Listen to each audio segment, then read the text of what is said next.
Morning. তো আজকে দেখুন এইগুলোকে আমি কেটে নেব। দেখুন সব পেকে গেছে, একদম পেকে গেছে। অলরেডি আমি ঝুড়ি নিয়ে চলে এসেছি। তো এখন ঝুড়িতে তুলব। আর বাড়িতে থাকা মানে আমার কাজের আর শেষ নেই। তো এই গাছটা, এইগুলোকে আজকে সব তুলে নিচ্ছি। দেখুন গাছটা এরকম হালকা মরে গেছে। আর এগুলোর ফুল খাওয়ার জন্য আমি লাগিয়েছিলাম। তো তার সাথে দেখুন কত সুন্দর এগুলো হয়েছে, গ্রিন মুগ। তো এখানে যতগুলো হয়েছে মোটামুটি 250-300 হবে। তো আপনারা যদি বাড়িতে তৈরি করেন, এক মুঠো ফেলে দিয়েছি, তাতে আমি আমার যেটা স্বার্থসিদ্ধি, যেমন আমি ফুলটা খেতে ভালোবাসি, তো ফুল খাওয়া হয়ে গেছে। এখন গাছের যে ফলগুলো পেকে গেছে এগুলোকে নিয়ে নেব। তা আমি ঝুড়ি নিয়ে এসেছি। ঝুড়িতে মোটামুটি প্রায় মানে 250-300 টোটাল মানে হয়ে যাবে মুগ ডাল।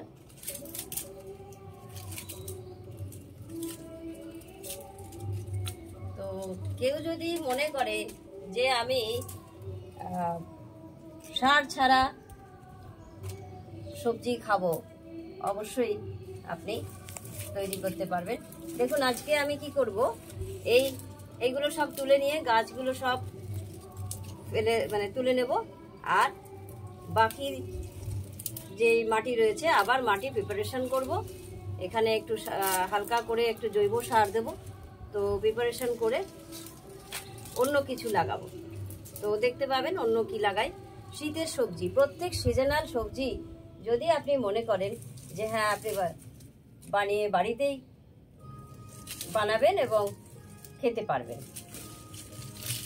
তো ওদিকে দেখুন আমি কুমড়ো গাছ লাগিয়েছি। একটু এদিকে নিয়ে এসো। এই কুমড়ো গাছ লাগিয়েছি। এটা 2G কাটিং অলরেডি করে দিয়েছি। তো হয়েছে, এবং আরো অনেক গাছ আমি লাগিয়েছি, সেটা কুমড়ো গাছ। তো বাড়িতে যদি আপনি মনে করেন যে সবজি চাষ করে খাবেন, আপনারা 2জন বা 3জন মানুষ যদি থাকেন, তাহলে অবশ্যই আপনার বাড়ির তৈরি সবজি আপনি খেতে পারবেন। বাজারে যেতে হবে, যেমন আমার কোনো শাক পাতা কিনতে হয় না, কারণ শাক পাতা আমি বাজার থেকে কিনে খাই না।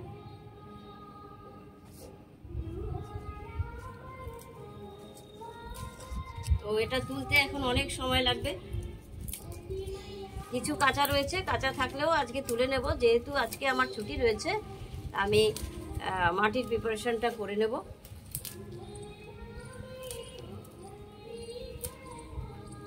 কিছু একটা অন্য দিয়ে দেব। তো আর একটা দেখুন, এখানে আমি আদা লাগিয়েছি। আদা এরকম আমার 4-5টা জায়গায় আদা রয়েছে। তো আপনি যে চাইলে আদাও আপনাকে কিনতে যেতে হবে না। আর পেঁয়াজ কিছুটা লাগাবো, পেঁয়াজ লাগাবো, রসুন লাগাবো। আপনার যদি টাটকা খেতে ইচ্ছা করে, ধরুন রসুনের পাতা, এটা আপনি অল্প একটু যদি আপনার খেতে ইচ্ছা করে, অবশ্যই আপনি রসুন পাতা বাড়িতে তৈরি করতে পারেন। কিছুই না, রসুনের যে এখন পাওয়া যায় সেইগুলোকে চারার মতো দেখবেন বাড়িতে কয়েকদিন এনে রেখে দিলে রসুন, সেটা আপনি লাগাতে পারবেন। কল এসে যায়, সেই কলটা দিয়ে এবার দেখে দেখে লাগিয়ে দেবেন।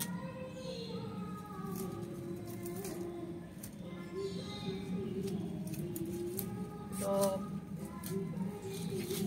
অনেকটাই সময় লাগবে। আরো দুটো তিনটে জায়গায় রয়েছে, কিছু ফুলও রয়েছে। তো আজকে মোটামুটি আমার এইটা আমি শেষ করে দিচ্ছি। সব গাছ তুলে নেব। তুলে নিয়ে মাছের এই মাটির প্রিপারেশনটা করব। এই দেখুন ফুলগুলোও রয়েছে।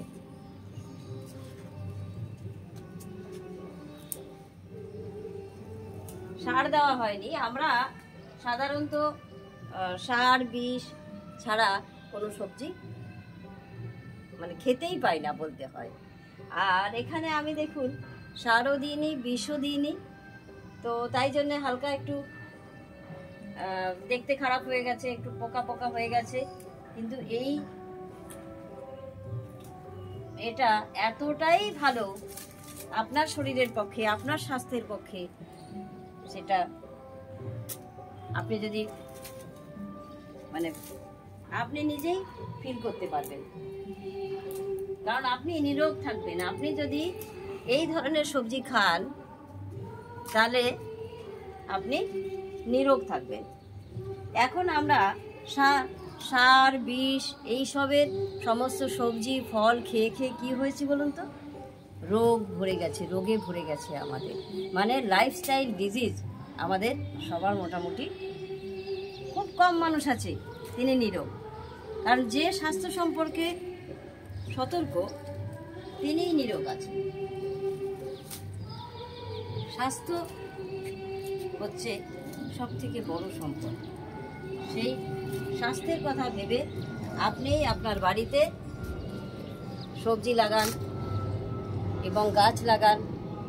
অন্যান্য গাছ আপনার হয়তো মনে হচ্ছে যে এইটুকুতে আর কি হবে, কিন্তু এই গ্রিন এর তুলনা নেই। গ্রিনটা হচ্ছে আপনার চোখের ভালো, আপনার মনের ভালো, আপনার স্বাস্থ্য ভালো থাকবে।